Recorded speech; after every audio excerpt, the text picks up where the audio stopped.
All right, everyone. Welcome to Lecture 15, where we dive into disorders of the female genital tract. This chapter is a big one, but don't panic. We're not memorizing everything under the sun.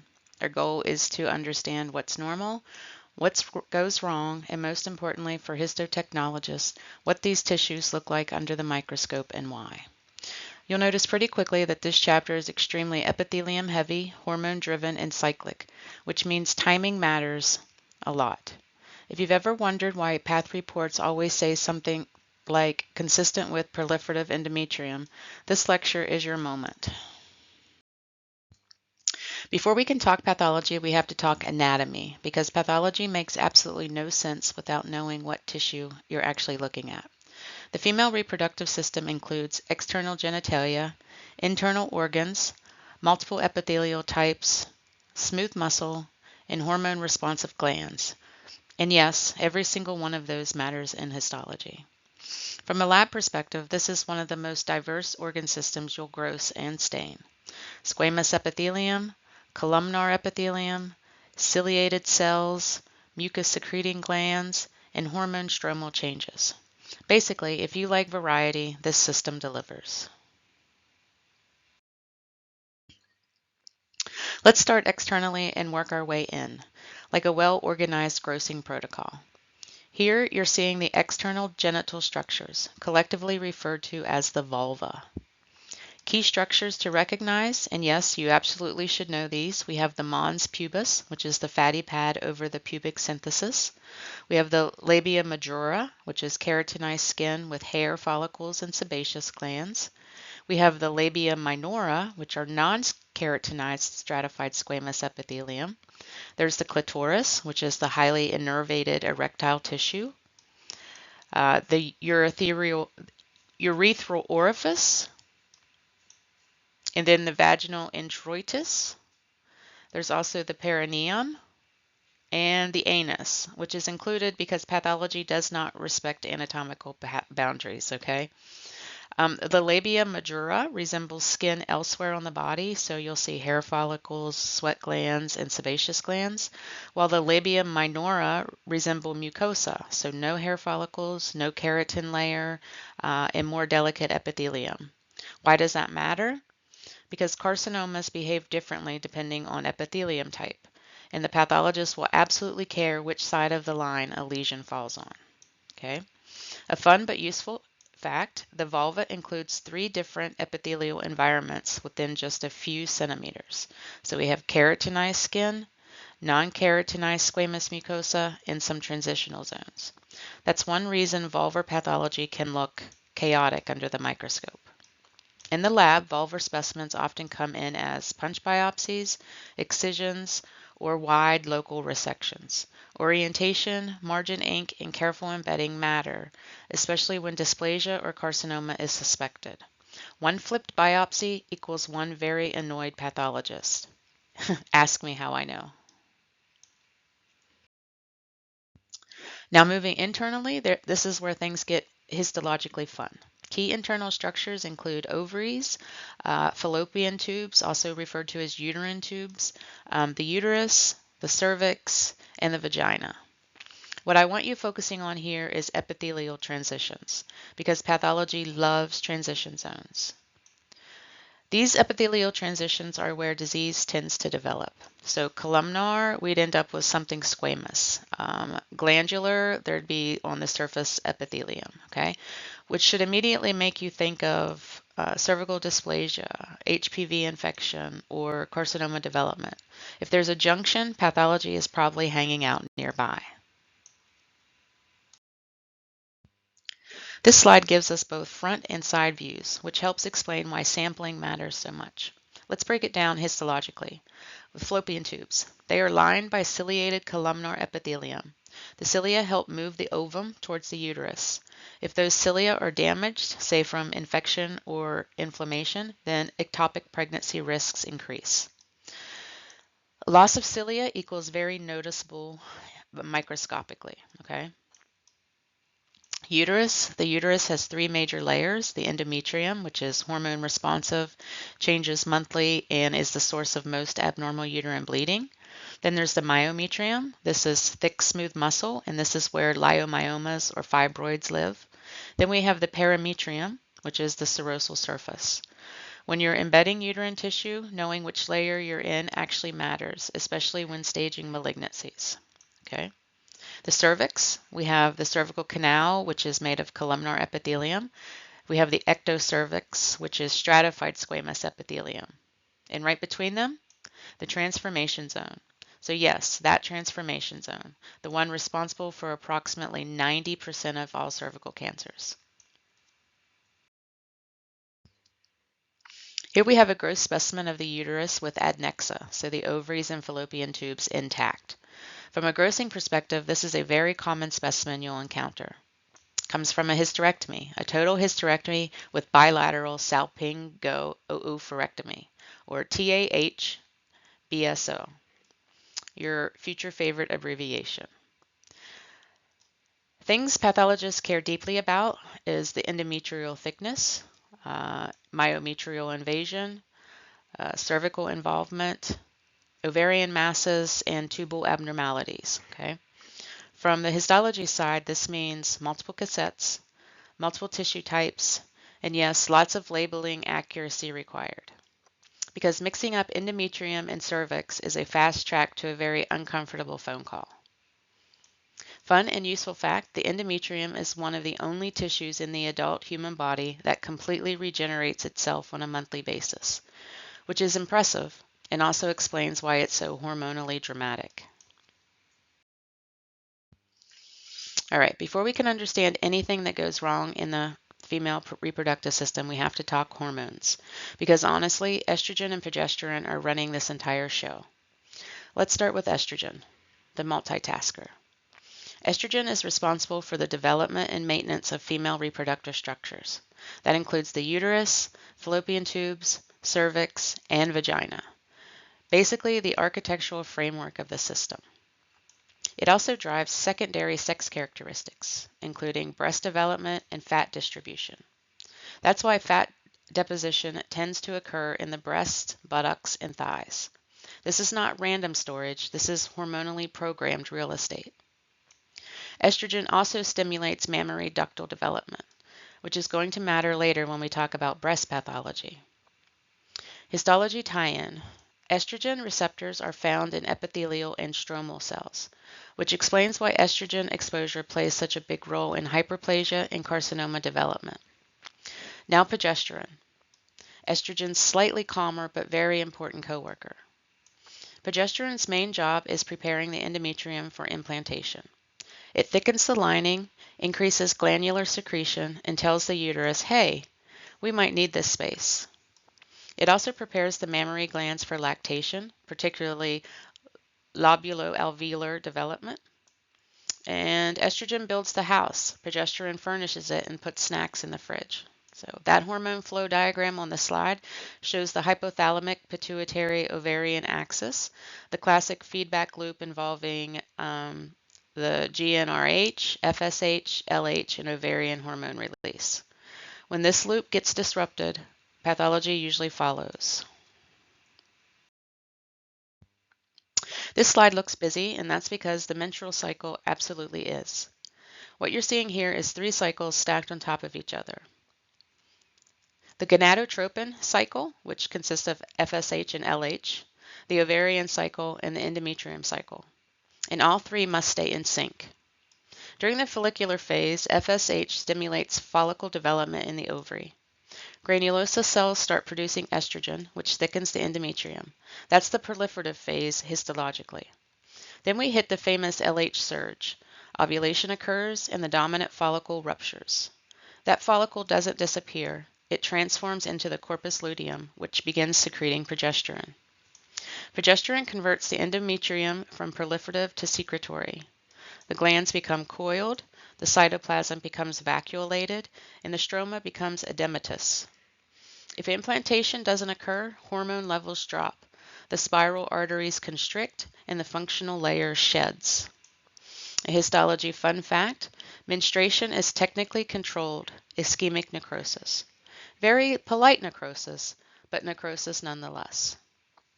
On the right side of the slide, you can see follicular development from premortal follicle all the way to a mature Graafian follicle, followed by a corpus luteum formation and eventual regression into the corpus albicans. From a grossing standpoint, multiple corpora albicantia on an ovary equals proof of ovulatory history. Your pathologist absolutely notices that. Now let's switch gears and look at the ovary, the way we actually encounter it, grossly. This is a great example of a sectioned ovary showing multiple functional components.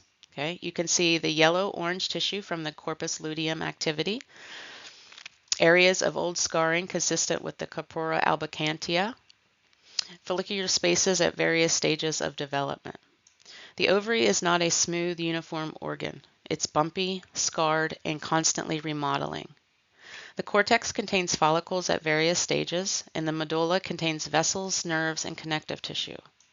Surface epithelium is simple cuboidal, not actually germinal. Pathology history lies to us. So an important clinical point for histotechnologists, the ovary is one of the most hormonally dynamic organs in the body, which is why it is particularly susceptible to functional cysts, hormone-driven tumors, and rapid architectural change. It's also worth remembering that normal ovaries can look very alarming grossly. Yellow areas, cystic spaces, hemorrhage, these are not automatically malignant. Context matters, history matters, and age certainly matters. A fun fact to end on, an ovary ovulates roughly 400 to 500 times in a lifetime, which is exactly why repeated epithelial disruption is one proposed mechanism behind ovarian carcinoma development. Turns out regeneration isn't always a good thing. Okay, before we dive into pregnancy and pathology, we need to make sure we're all speaking the same language because reproductive pathology comes with a lot of vocabulary. Let's start with the menarche. This simply refers to the first menstrual period of puberty. From a histology standpoint, this marks the point when the endometrium finally responds to cyclic estrogen and progesterone signals, meaning the tissue now knows how to build, shed, and rebuild itself monthly. Next is menopause, which is the permanent cessation of menstruation. Histologically, this corresponds to two ovarian follicular depletion. So no follicles equals no estrogen, which then equals a thin atrophic endometrium. Okay? This is why postmenopausal biopsies often look dramatically different from reproductive age tissue. Now for some terms you'll absolutely see on requisitions. Menorrhagia, which is excessive menstrual bleeding. Think too much endometrium, too much vascularity, or poor hormonal coordination. Okay.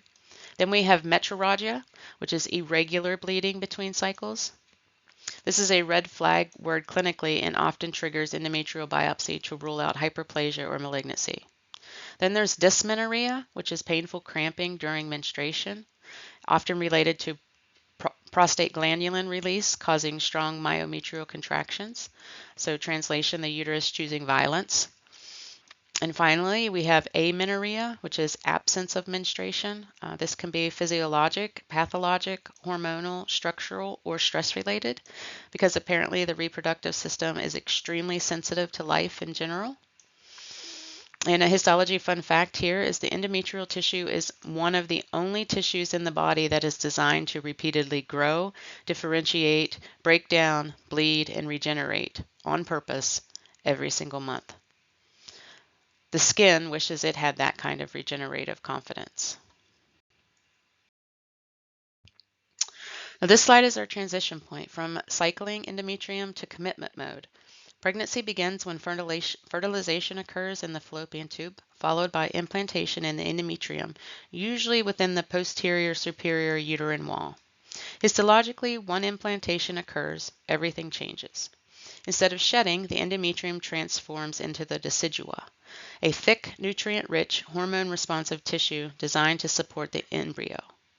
Progesterone becomes the real MVP here. It maintains the endometrium, it suppresses uterine contractions, and prevents menstruation. It basically tells the uterus, do not evict the tenant. You'll also see dramatic vascular remodeling, especially of the spiral arteries, which is critical for placental development. From a lab perspective, pregnancy introduces new tissue players, chorionic villi, trophoblasts, syncytiotrophoblasts producing the HCG. That's the hormone your urine pregnancy test is detecting. And yes, it's why some tumors can cause false positive pregnancy tests. Pathology never misses an opportunity to be weird. If progesterone levels fall prematurely, the endometrium cannot maintain the decidual reaction, which is why hormonal support is sometimes necessary in early pregnancies.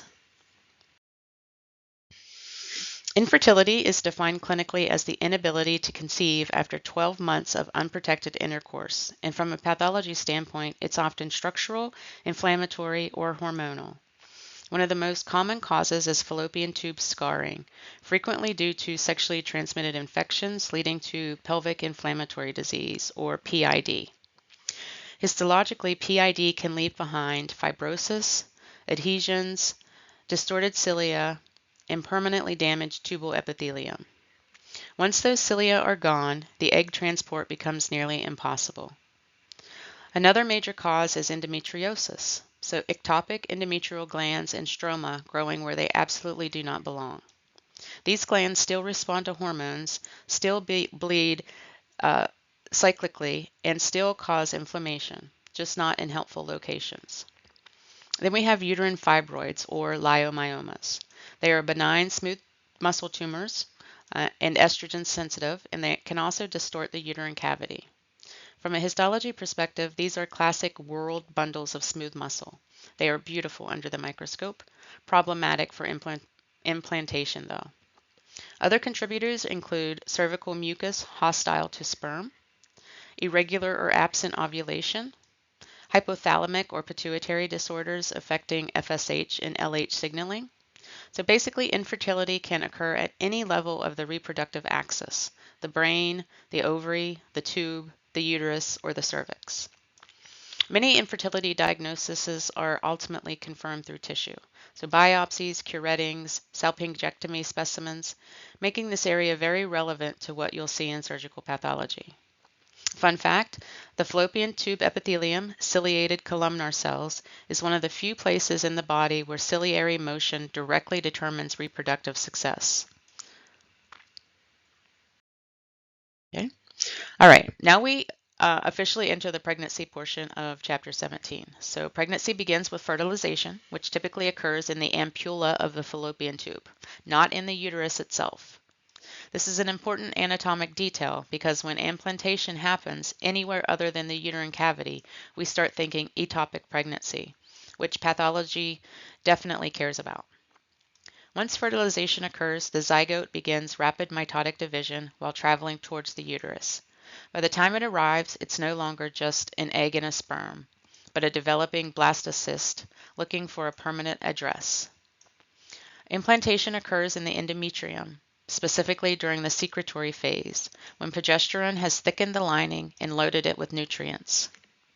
Think of the endometrium as turning into a very plush hotel suite: thick glands, lots of glycogen, and excellent room service. From a histology standpoint, this is where things start to get interesting. The embryo develops alongside the placenta, and those two structures will remain biologically connected for the entire pregnancy. As the embryo grows, so does the placenta, because everything the fetus needs must cross that interface. Pregnancy typically lasts about 200 to 80 days or 40 weeks, calculated not from fertilization, but from the last menstrual period or LMP.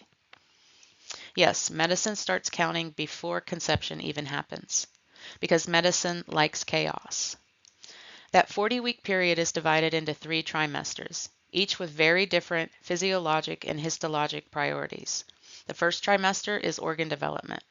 The second trimester is growth and maturation. And the third trimester is rapid weight gain and preparation for delivery. Histologically, the uterus doesn't just stretch.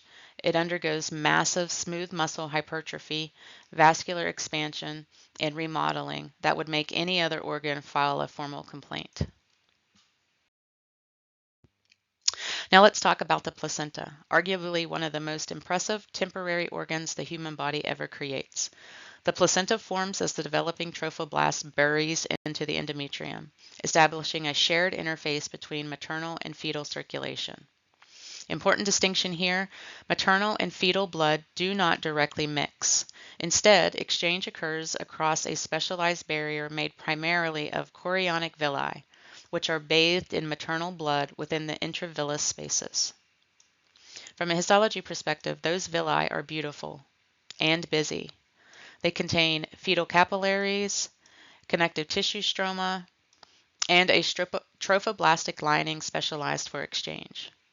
This structure allows for oxygen transfer, nutrient delivery, waste removal, and hormone production. The placenta has two surfaces. The fetal surface, which is smooth, shiny, covered by amnion with branching vessels. And then there's the maternal surface. It is rough, dark, and lobulated into cotyledones. Okay, if you've ever grossed a placenta, this is why one side looks elegant and the other looks like it's been through something. It also contains the fetal membranes, the amnion and the chorion, and the umbilical cord, which connects the fetus to the placenta via 2 umbilical arteries and 1 umbilical vein. Fun fact, the umbilical vein carries oxygenated blood, which is the exact opposite of adult circulation, because fetal physiology likes to keep you humble. Clinically and historically, the placenta is often referred to as the afterbirth because it's delivered after the baby.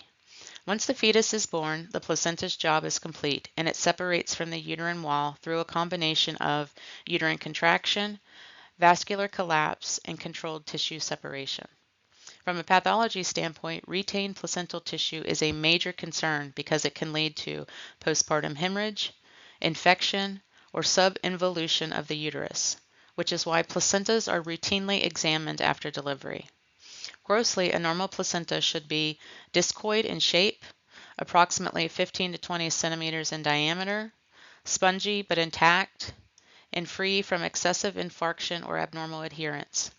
This is also where we encounter important pathologic entities like placenta accreta spectrum disorders, placental infarcts, thrombi, or abnormal cord insertions.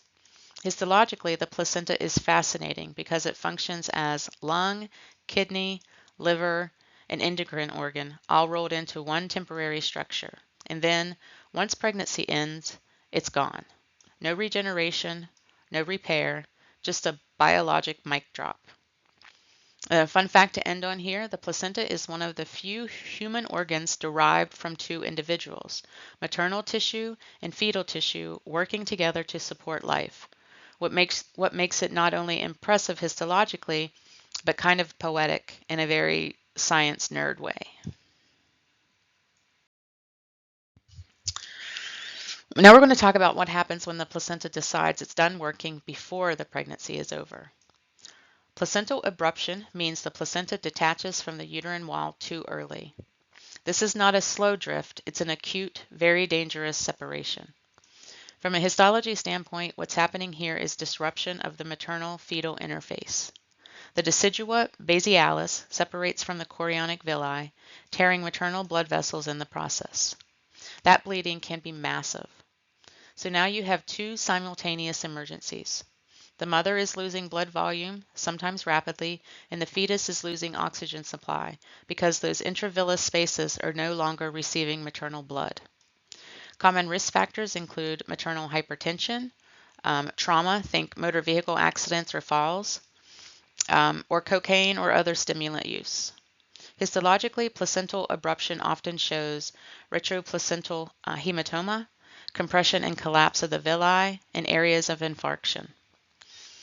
This is one of those cases where the gross exam already tells you a lot. The dark, clotted blood behind the placenta is often visible before you ever hit the microtome.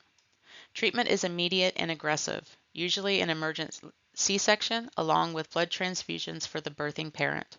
This is one of those slides where pathology directly explains the clinical urgency.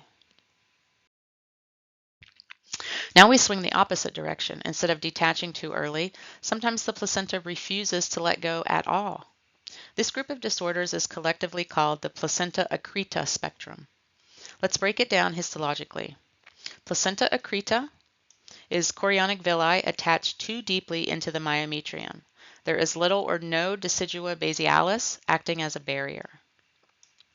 Placenta increta, the villi invade deeper into the myometrium. Placenta percreta, the villi extend completely through the uterine wall, and these can invade the bladder or surrounding organs. From a histology perspective, the key problem is absence or thinning of the decidual layer, which normally acts as a biological do not cross sign. Without that layer, trophoblastic cells just keep going. Fun fact, trophoblasts are among the most invasive cells in the human body. They behave more like malignant cells than normal epithelium. The difference is that they usually know when to stop. In accreta spectrum disorders, they do not. Grossly, these placentas often cannot be manually separated after delivery, leading to catastrophic hemorrhage.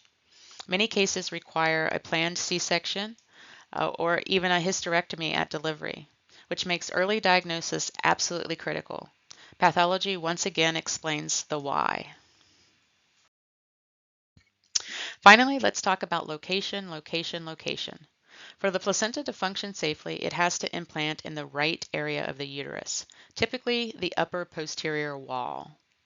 In placenta previa, implantation occurs in the lower uterine segment, and the placenta partially or completely covers the cervix. That's a problem. As the cervix begins to thin and dilate later in pregnancy, the placenta can shear, leading to painless but potentially severe bleeding. Histologically, the placenta itself is normal. The issue isn't structure, it's geography. The chorionic villi are doing exactly what they're supposed to do, just in the wrong neighborhood. Placenta previa is strongly associated with prior C-sections because scar tissue alters where implantation can successfully occur. Clinically, this almost always results in a planned C-section delivery and strict monitoring for hemorrhage. From a lab standpoint, placenta previa specimens typically look unremarkable microscopically, which is a great reminder that not all pathology is cellular. Sometimes it's simply where something is sitting. Okay, now we're looking at what a uterus with an attached placenta actually looks like in real life, not the clean cartoon version from anatomy books. This is a gross specimen showing the uterus post-delivery with placenta still attached. And I want you to notice a few important things right away. First, the placenta is not a neat little pancake gently sitting on the endometrium. It is firmly anchored.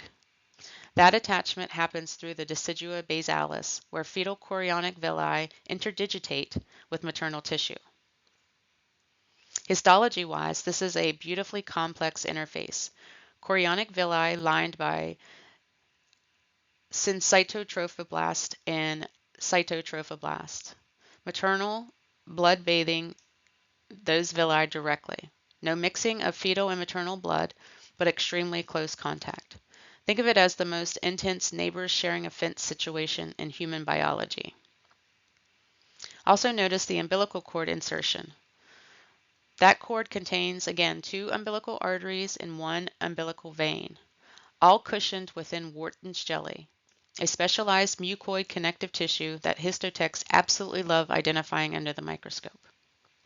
A fun fact, the placenta is the only temporary organ humans make, and somehow it manages endocrine function, gas exchange, nutrient delivery, immune modulation, and waste removal, all while being disposable at the end.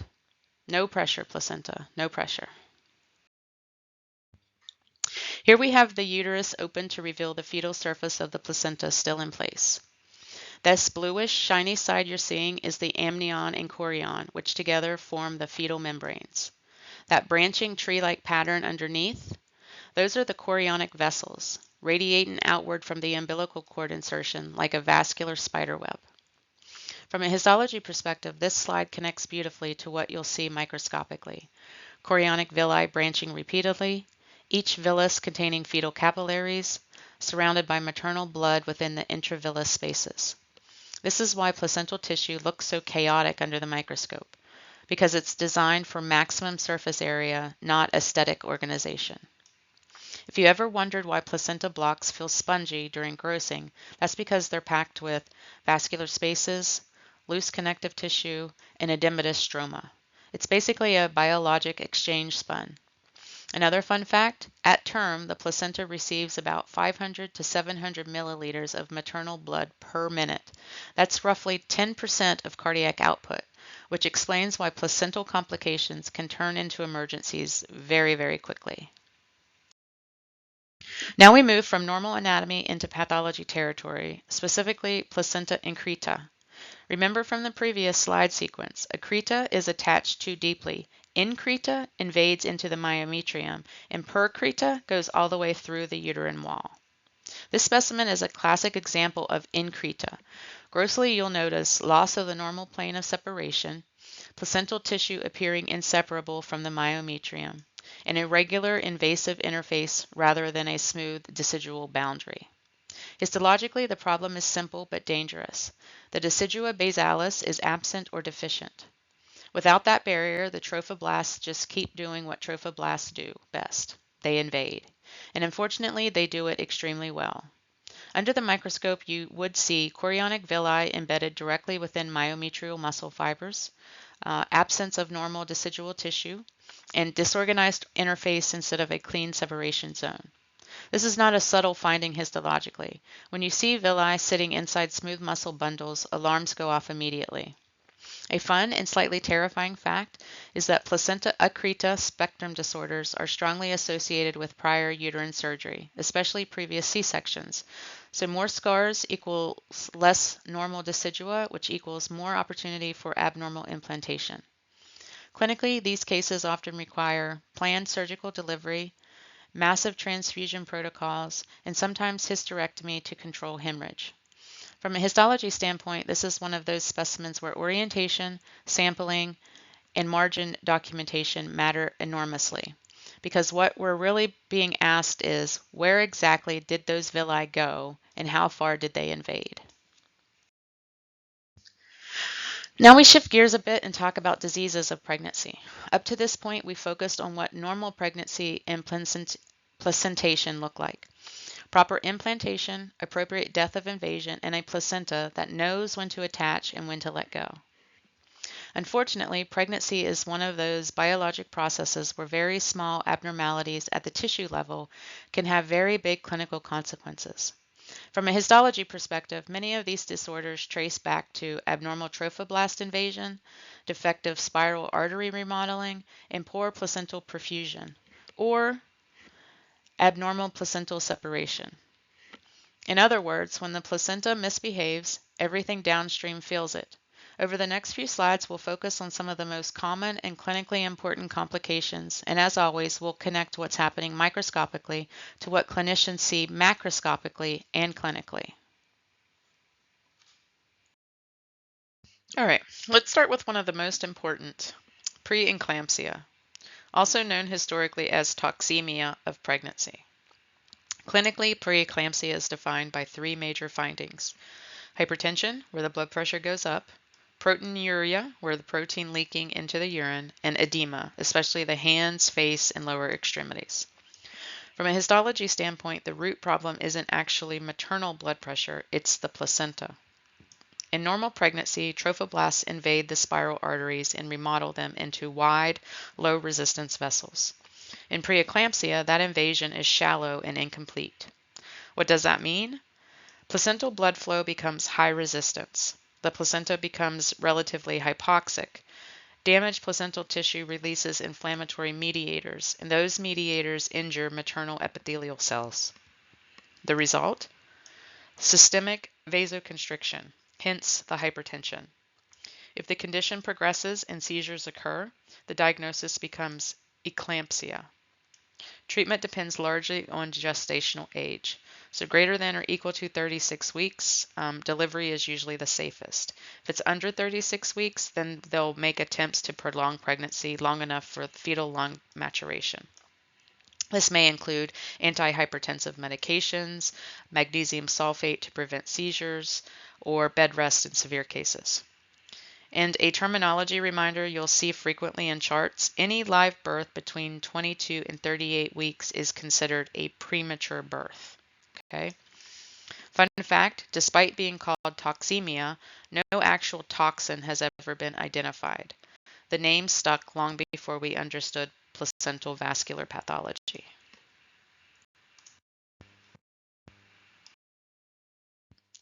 Next, let's talk about spontaneous abortion, a term that can sound jarring but has a very specific medical meaning.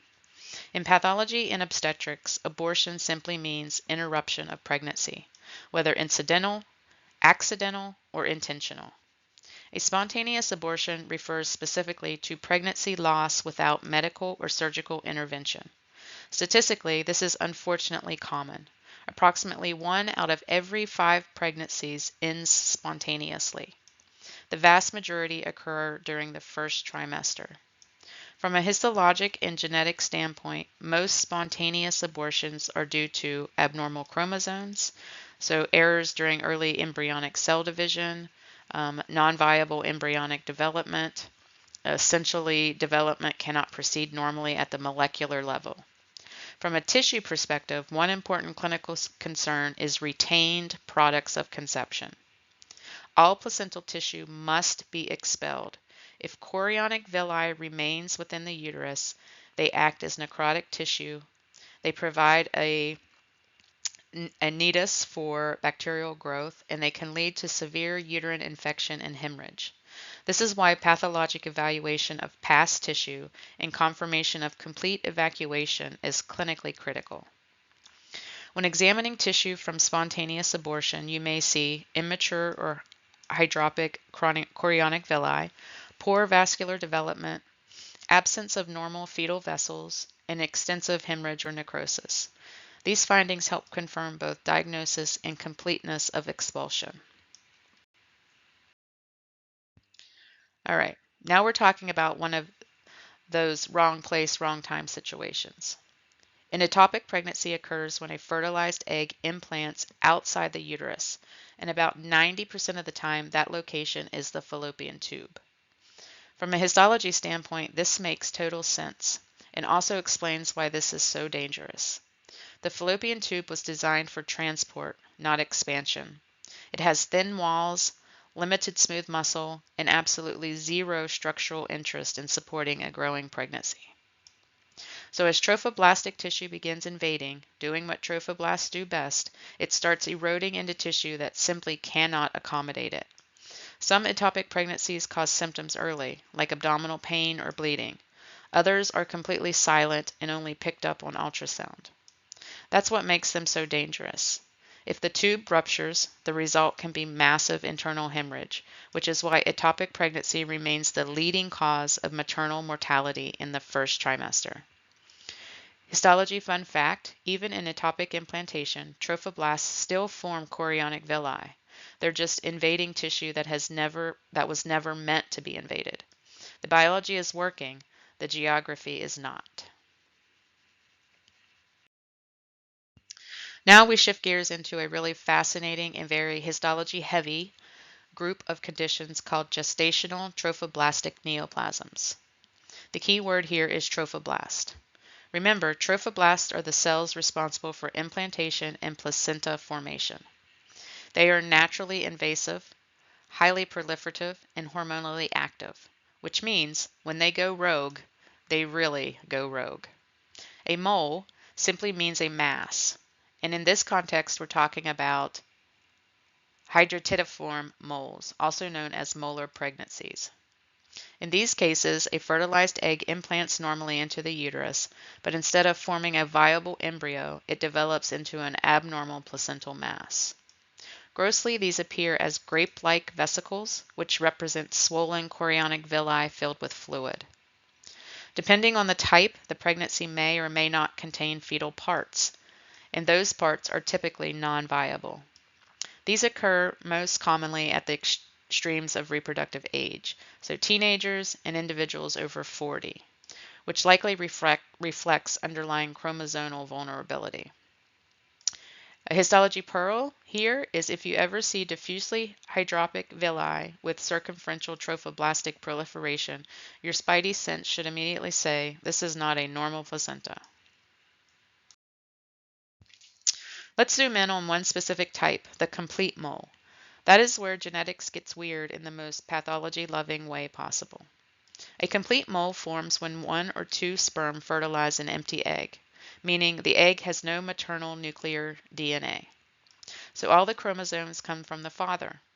No maternal contribution, no embryonic development, just placenta gone wild.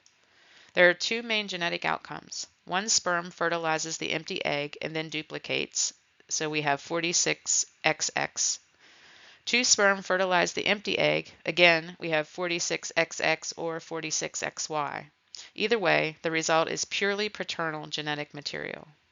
And paternal DNA is very good at building placenta, but terrible at building embryos. So what you get is diffuse trophoblastic proliferation, markedly hydropic chorionic villi, no fetus, no amnion, and no normal placental architecture. Grossly, this creates the classic cluster of grapes appearance. A clinical fun fact, because trophoblasts secrete HCG, patients with complete moles often have extremely elevated HCG levels, sometimes high enough to cause severe nausea, hyperemesis, or even hyperthyroid-like symptoms. Histology fun fact, complete moles carry a higher risk of progression to choriocarcinoma, which is why follow-up HCG monitoring is absolutely critical. Pathology isn't just diagnosis here, it's literally life-saving surveillance. All right, now we're moving into partial moles, which are a little different from complete moles, and histology is where the difference really shows themselves. A partial mole happens when a viable egg is fertilized by two sperm at the same time.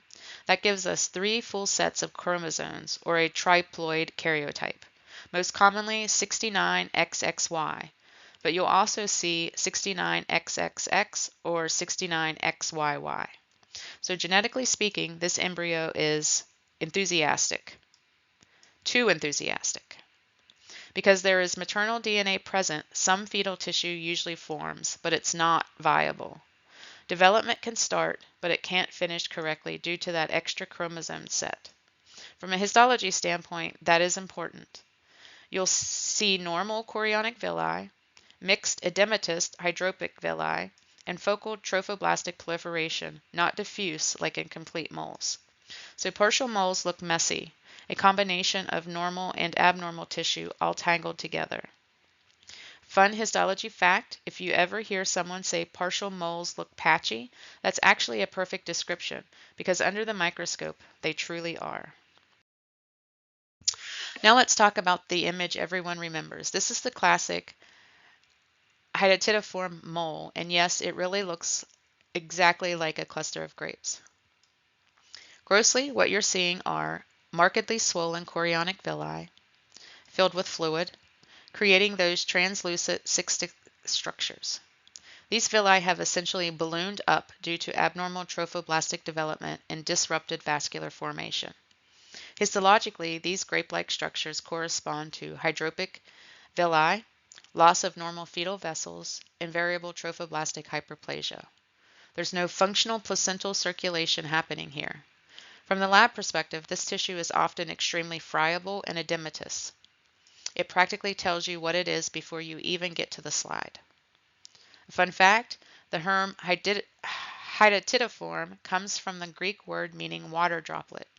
Pathologists basically named it exactly what it looks like. And honestly, for once, pathology kept things very literal. And with that, we're transitioning out of pregnancy-related pathology and moving into the vulva. This is a good moment to mentally reset because while pregnancy pathology centers heavily on placental tissue and trophoblasts, vulvar pathology brings us back to stratified squamous epithelium, skin-like architecture, glands, dermis, and connective tissue changes. Histologically, the vulva behaves much more like modified skin than internal reproductive organs, which means inflammation, epithelial dysplasia, and neoplasia will start looking very familiar again. So if pregnancy pathology felt a bit like a wild ride through genetics and placentas doing absolutely too much, don't worry. We're heading back into epithelial territory, where keratin, basement membranes, and good old squamous cells are once again in charge. If the placenta is the most biologically dramatic organ in the body, the vulva is one of the most structurally underestimated. Both fascinating, just very different vibes. Okay, now we're shifting gears to the vulva, starting with the lichen sclerosus. This is a non-neoplastic condition, meaning it's not cancer, and frustratingly, the exact cause is still unknown. It's thought to have an autoimmune component, but medicine hasn't fully connected all the dots yet. Clinically and grossly, this condition affects the anogenital skin, and the description in your notes is exactly very accurate. The skin becomes thin, atrophic, white, and parchment-like. If you've ever handled old archival paper that feels fragile and stiff, that's honestly not a bad mental image. You may also see leukoplakia, which just means white plaques on the surface epithelium. From a histology standpoint, classic findings include thinned epidermis, the loss of rete ridges, and dense hyalinized collagen in the superficial dermis. Chronic inflammatory infiltrates deeper down as well. Fun histology pearl: even though the skin looks very white grossly, that appearance isn't keratin buildup. It's actually from collagen homogenization underneath the epithelium. This condition is most common in postmenopausal patients, likely due to hormonal and immune factors working together in very unhelpful ways. Treatment is typically topical corticosteroids, which help control inflammation and symptoms, but it's usually a long-term management situation, not a one-and-done fix. Let's pause here and connect the dots between the textbook description and what this actually looks like in real tissue. In this gross image, notice how the vulvar skin appears. Pale, slightly shiny, thin and fragile. That fragile appearance directly reflects what's happening microscopically. The epidermis is losing its normal architecture, and the dermis beneath it is becoming densely collagenized. If you were embedding and sectioning this tissue in the lab, you'd likely notice tissue that feels firmer than expected, sections that may chatter slightly due to altered collagen density, and subtle loss of normal epithelial thickness on H&E. This is a great reminder that gross appearance almost always mirrors histologic architecture. The tissue tells the same story as at different magnifications. Fun fact: lichen sclerosus can look alarmingly clinically, but it is not infectious, not sexually transmitted, and not caused by hygiene, which is an important distinction from both a medical and a patient care perspective. Next up is vulvar carcinoma, which thankfully is considered uncommon, especially compared to cervical or endometrial cancers. Most vulvar carcinomas are squamous cell carcinomas, and many are associated with the human papillomavirus infection, so HPV. These are actually two general pathways here: HPV-associated carcinoma, often seen in younger patients, and then non-HPV-associated carcinoma, frequently developing in the setting of chronic inflammation, including conditions like lichen sclerosus. So yes, chronic irritation and long-standing epithelial damage matter. Histologically, vulvar carcinoma shows atypical squamous cells, disordered maturation, and invasion beyond the basement membrane when the disease progresses. Once invasion occurs, the tumor can extend into underlying connective tissue and has access to lymphatic channels, which is why early detection is so important. A fun pathology pearl is that unlike cervical lesions, vulvar carcinoma often presents as a visible or palpable lesion, meaning it's frequently first detected clinically rather than microscopically. And from the lab perspective, these specimens often require careful margin evaluation, multiple sections from visually abnormal skin, and close correlation between gross description and microscopic findings. Because when it comes to vulvar pathology, small surface changes can represent significant underlying disease. On this slide, we're looking at a gross specimen of vulvar carcinoma. This is surgically excised vulvar lesion, and even at the gross level, several important features stand out. Notice the irregular surface, the ulcerated exophytic mass, and the firm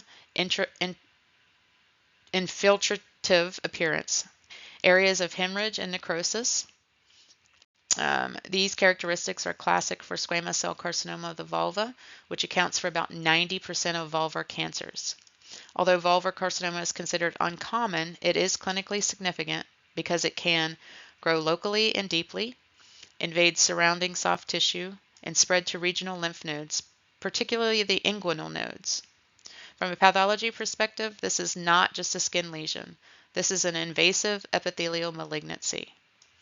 There are two major pathways for vulvar carcinoma development, as we've discussed. So HPV associated, which is more common in younger patients, and again is associated with high-risk HPV strains, especially HPV 16. And then non-HPV pathways, which is more common in older postmenopausal patients.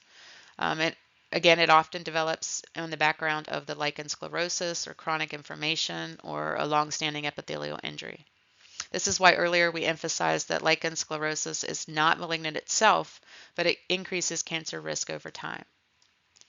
When this specimen reaches the histology lab, we may encounter irregular nests of malignant squamous cells, keratin pearl formation, stromal invasion, desmoplastic response, increased mitotic figures, and possible lymphovascular invasion.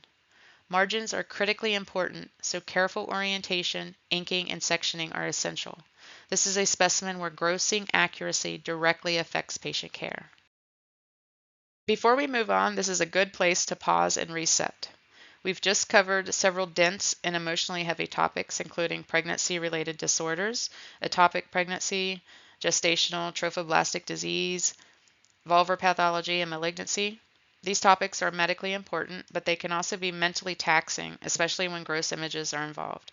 So take a short break, stretch, grab some water, walk around, or simply give your brain a moment to breathe. When you return, we'll transition into the next session, refreshed and ready to connect these disease processes back to tissue architecture, laboratory workflow, and diagnostics relevance.